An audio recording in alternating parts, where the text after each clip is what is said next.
Connaught place कहिए, राजीव चौक कहिए, उसके इनर सर्कल पर हम अपना स्टूडियो ले आए हैं। देखिए, यहाँ पर जब शान से लहराता तिरंगा दिखता है तो लोकतंत्र का पर्व है। इस बात को याद रखते हुए दिल्ली में अगर आप रहते हैं तो वोट डालिए। मुझे अपना वोट डालने में बस यहाँ से बुलेटिन खत्म करूंगी और वोट डालने जाऊंगी। दिल्ली के हर एक मतदाता को जागरूक होना चाहिए क्योंकि राजधानी है, यहां से मिसाल पेश की जाएगी।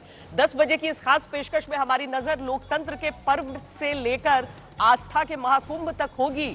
जहां राजधानी दिल्ली लोकतंत्र का महापर्व मना रही है, वहीं आस्था का महाकुंभ है। आज प्रधानमंत्री नरेंद्र मोदी प्रयागराज में पवित्र स्नान करेंगे, मां गंगा की पूजा करेंगे और दोनों जगह की तस्वीरें हम आपको दिखाएंगे। दिल्ली में मतदान जारी है। बड़ी बड़ी शख्सियतें, चूंकि यहां पर केंद्रीय मंत्रियों से लेकर दिल्ली सरकार के जो नुमाइंदे हैं वो सब रहते हैं। जो केंद्रीय राजनीति है उसका हर चेहरा आपको यहां पर नजर आ जाएगा वोट डालते हुए, और साथ ही आम लोग भी उतने ही उत्साह के साथ मतदान कर रहे हैं। 3 घंटे पूरे हो गए। 9 बजे तक 8.1% अभी तक वोटिंग हुई है। सुबह सुबह तमाम दिग्गजों ने वोट डाले। राष्ट्रपति द्रौपदी मुर्मू, दिल्ली के एलजी वीके सक्सेना, नेता विपक्ष राहुल गांधी, विदेश मंत्री एस जयशंकर, केंद्रीय मंत्री हरदीप सिंह पुरी, इसके साथ साथ दिल्ली की मुख्यमंत्री आतिशी ने, सबने वोट डाला है। वोटिंग के बीच जहां जीत के अपने अपने दावे हैं, धर्मयुद्ध भी चल रहा है। केजरीवाल ने जय बजरंगबली का उद्घोष किया। आतिशी और मनीष सिसोदिया ने कालका जी मंदिर में पूजा की। परवेश वर्मा ने यमुना घाट पर हवन कर अपने मुद्दे को हवा दी। इस बार दिल्ली में मुकाबला जबरदस्त है। केजरीवाल लगातार चौथी बार जीत का दावा कर रहे हैं। बीजेपी 25 साल बाद सरकार बनाने का दम भर रही है। कांग्रेस खोई जमीन हासिल करने के लिए मैदान में जोर लगा रही है।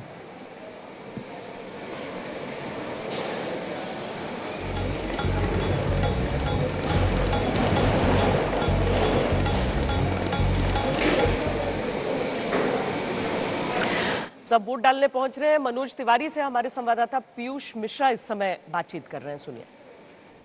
आप मोदी जी के डबल इंजन के साथ एक बार दिल्ली को अपने बच्चों के भविष्य के लिए, अपने भविष्य के लिए, आने वाली दिल्ली के लिए ऐसा करके बस देख लीजिए, यही मेरी प्रार्थना है। जो लोग आज वोट डालने के लिए निकल रहे हैं, आप क्या चाहेंगे, किन मुद्दों पर दिल्ली की जनता वोट करे?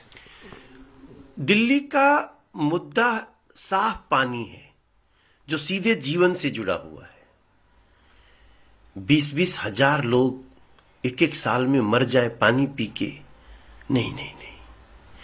हम चाहते हैं साफ हवा मिले। नदी है हमारे पास, कितनी किस्मत वाली होती है वो सिटी जिसके पास नदी होता है, और नदी होते हुए हमारा नदी में जाने का मन नहीं करता है। 3 साल के अंदर दिल्ली के हर घर का बच्चा कहेगा अपने मम्मी पापा को, मम्मा हमें यमुना जी ले चलो। वो दिल्ली, यमुना जी के किनारे साइकिलिंग, यमुना जी के किनारे बैठना, हमने थोड़ा अभी भी किया है। यमुना वाटिका जाइए, बंजारा वाटिका जाइए। आरोपों में जरा आंकड़ों की अतिशोक्ति भी कभी कभी हो जाती है जब बात दिल्ली की राजनीति की होती है। साउथ ईस्ट दिल्ली के डीसीपी के साथ इस समय हमारे संवाददाता अरविंद ओझा मौजूद है। चूंकि हर एक आरोप सीधा पुलिस के पास भी पहुंच रहा है, सुनिए क्या बातचीत हो रही है। 45 करीब जो है क्रिटिकल हमारे हैं, तो उसमें हम लोग ने काफ़ी जो ईसीआई की गाइडलाइन रहती है उसके हिसाब से हम लोगों ने सिक्योरिटी डिप्लॉय कर रखी है। पैरामिलिट्री भी है और लोकल पुलिस भी है, और जहाँ जहाँ पे भी ज़रूरत है वहाँ पे हम लोगों ने ड्रोन कवरेज भी ली हुई है। ड्रोन से भी सर्वेलेंस कर रहे हैं। सारे बॉर्डर पॉइंट हमारे कवर्ड हैं और कोशिश है कि जो है सब स्मूथली निकले, और अभी तक जो है सब स्मूथ है। जो एक पकड़ा गया एमटीएस, दिल्ली सीएम के एमटीएस का कर्मचारी है गौरव, क्या उसके साथ किसी का चैट भी मिला है जिसमें पैसों के लेन देन की बात हो रही है? देखिए, अभी जो है ये इन्वेस्टिगेशन का पार्ट है। एक बारी जब हो जाएगा इन्वेस्टिगेशन का तभी मैं इस पर कमेंट करूंगा। शुक्रिया हमसे बात करने के। रवि कुमार, अगर यहाँ पर देखें तो किस तरीके से जो पैरामिलिट्री फोर्सेस के जवान हैं वो अत्याधुनिक हथियारों से लैस है, क्योंकि खुद जो डीसीपी उन्होंने कहा कि ओखला में कुल मिलाकर 45 जो सेंसिटिव बूथ हैं वो है और वहां पर सिक्योरिटी बहुत ज्यादा टाइट है। तो अगर यहाँ पर देखिए तो जो डीसीपी इलाके के हैं वो खुद यहाँ पर गश्त कर रहे हैं और बड़ी संख्या में जो पुलिसकर्मी हैं यहाँ पर तैनात हो। इनका कहना है कि जो अमानतुल्लाह खान है उनके खिलाफ कल FIR दर्ज हुई है। प्रचार ओखला की तस्वीरें दिखा रहे हैं और वहां पर जो पुलिस है उसका डिप्लॉयमेंट दिखा रहे हैं। दोनों ही पक्षों की तरफ से एक दूसरे पर आरोप और आरोपों के साथ FIR की बौछार, दोनों तरफ से उंगलियां उठाई जाती हैं कि दूसरी पार्टी जो है वो पैसे बांट रही है, शराब बांट रही है और उसके साथ ही दिल्ली पुलिस की भूमिका जो इतनी बड़ी हो जाती है। नॉट प्लेस नाम बदला लेकिन आज भी CP ही पुकारते हैं लोग इसको। अब यहाँ पर जो पुरानी दुकानें हैं, आप हमारे पीछे देखिए, बड़े बड़े पहले का निर्माण यहाँ पर, और उन सब में हमारे संवाददाता जब मौजूद हैं तो हम एक एक करके, हालांकि हैं अलग अलग इलाकों में, लेकिन ये अलग अलग इलाके हम आपको यहाँ पर इस CP के इस इनर सर्कल में प्रदर्शित दिखा रहे हैं। तो अर्पिता ओझा यहाँ से सबसे नजदीक यानी कि गोल मार्केट में मौजूद है। जो कंस्टिट्यूएंसी है वो भी बहुत अहम है। जंगपुरा से हमारे साथ अशोक सिंघल है, सईद अंसारी हमारे साथ इस समय चांदनी चौक से जुड़ रहे हैं। तो एक एक करके सबसे पहले अशोक जी आप दिखाएं अपना, वहां पर दिल्ली उत्साह से डाल रही है कि नहीं वोट? अधिकांश जगह तो छुट्टियां हैं वोट डालने के लिए, लेकिन जंगपुरा बहुत ही महत्वपूर्ण, खासकर जब अमित शाह ने यह कह दिया कि बड़े मियां छोटे मियां दोनों हार रहे हैं, पर वहां की जनता पूरा जोर लगाए हुए है अपने अपने पसंद के उम्मीदवारों को, जिन्हें लगता है कि वो उनका काम जरूर करेंगे। अशोक जी। बिल्कुल श्वेता, सुबह से लोग आ रहे हैं। मेरे कैमरामैन दिखाएंगे आपको कि किस दिन से लोग लगातार आ रहे हैं। बुजुर्ग भी आ रहे हैं और फर्स्ट टाइम वोटर्स भी आ रहे हैं, लेकिन धीरे धीरे करके आ रहे हैं। बहुत ज्यादा लंबी लाइनें तो नहीं है, लेकिन आप देख सकते हैं कि लोग वोट डालने सुबह 7 बजे शुरू हुई थी पोलिंग और तब से आ रहे हैं। लेकिन सबसे बड़ी इंटरेस्टिंग बात यह है कि इस बार मनीष सिसोदिया पड़पड़गंज सीट से जंगपुरा में पहली बार चुनाव लड़ने के लिए पहुंचे। आम आदमी पार्टी में नंबर 2 की हैसियत है, डिप्टी CM रहे हैं, और बीजेपी ने जिन उम्मीदवार को उतारा है, तरविंदर सिंह मारवा 3 बार से कांग्रेस के विधायक रहे हैं वो। हालांकि 3 बार से आम आदमी पार्टी की विधायक अभी आम आदमी पार्टी के पास थी, लेकिन मारवा जो है कांग्रेस छोड़ करके बीजेपी से पहली बार चुनाव लड़ रहे हैं इस बार। और इसीलिए हॉट सीट है, क्योंकि मनीष सिसोदिया यहाँ पे हैं, चुनाव लड़ रहे हैं। और देखना होगा कि जो मुद्दे हैं, चाहे वो यमुना की सफाई का मुद्दा हो, सीवर के पानी का मुद्दा हो, टूटी सड़कें हो, तमाम, और कांग्रेस और बीजेपी जो है आम आदमी पार्टी को टारगेट कर रही है। कांग्रेस कह रही है कि देशद्रोही है, कि अजम माखन ने आरोप लगाए, और 10 साल 12 साल की जो आम आदमी की पार्टी की सरकार है उसको लेकर टारगेट किया जा रहा है आम आदमी और बीजेपी की तरफ से। भ्रष्टाचार का मुद्दा, और मनीष सिसोदिया को शराब नीति को लेकर के, शराब घोटाले को लेकर लगातार भ्रष्टाचार का मुद्दा बीजेपी और कांग्रेस उठा रही है। तो लेकिन इस बार देखना होगा जो पूरी क्या है यहाँ पर जितना व्यापारी वर्ग है उतना ही वो बड़ी अच्छी जगमगाती रिहायशी कॉलोनियां भी है, और इसीलिए उन सारी चीजों के बीच बहस भी बड़ी दिलचस्प हो जाती है। हम जब इन कंस्टिट्यूएंसीज में जाते हैं लोगों की राय जानने के लिए, सीधे पहले हिमांशु के पास चलते हैं। हिमांशु, जैसे अब अशोक बता रहे हैं कि वो हॉट सीट पर मौजूद हैं, ये हॉट बूथ आप कह सकते हैं, क्योंकि बड़े बड़े लोग यहाँ पर वोटिंग के लिए जाते हैं। और हिमांशु, अब सोनिया गांधी किसी भी वक्त आ सकती हैं, ये बताया जा रहा है।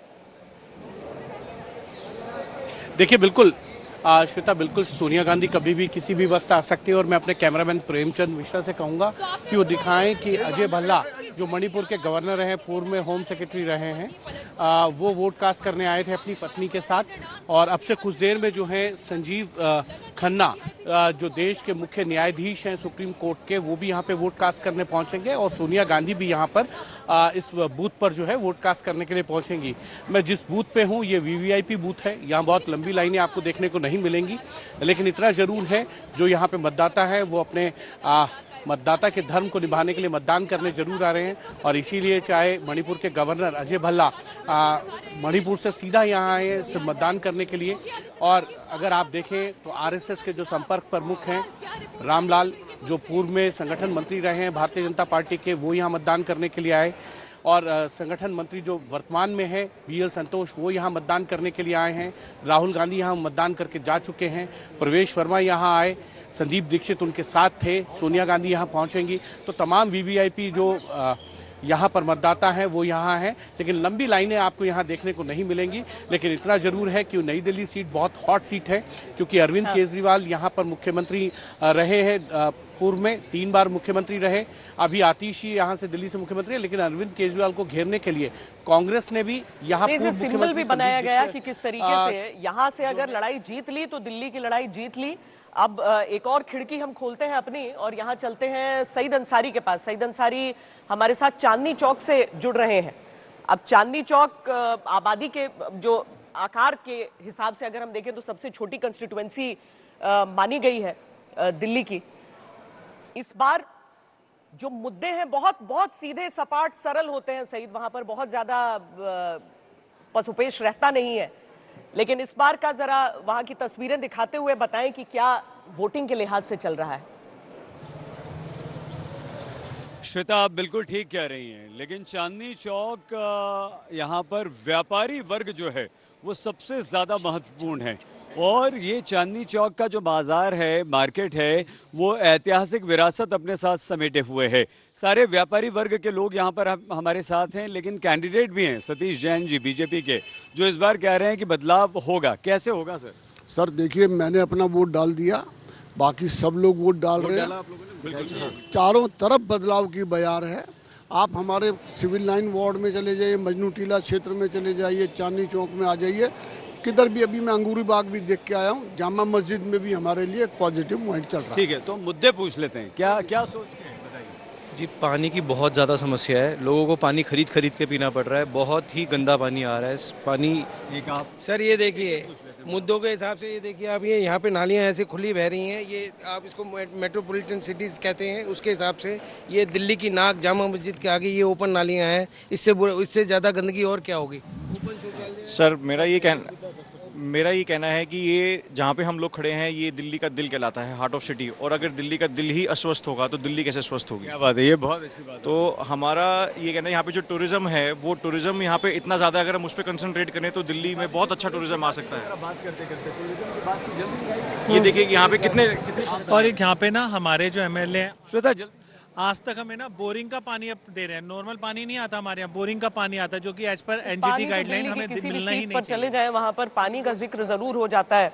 पानी के बिल से दूर की बात है, बड़ी बात ये कही जाती है कि साफ पानी नहीं, पीने का साफ पानी नहीं, तो ये बड़ी एक समस्या हो जाती है।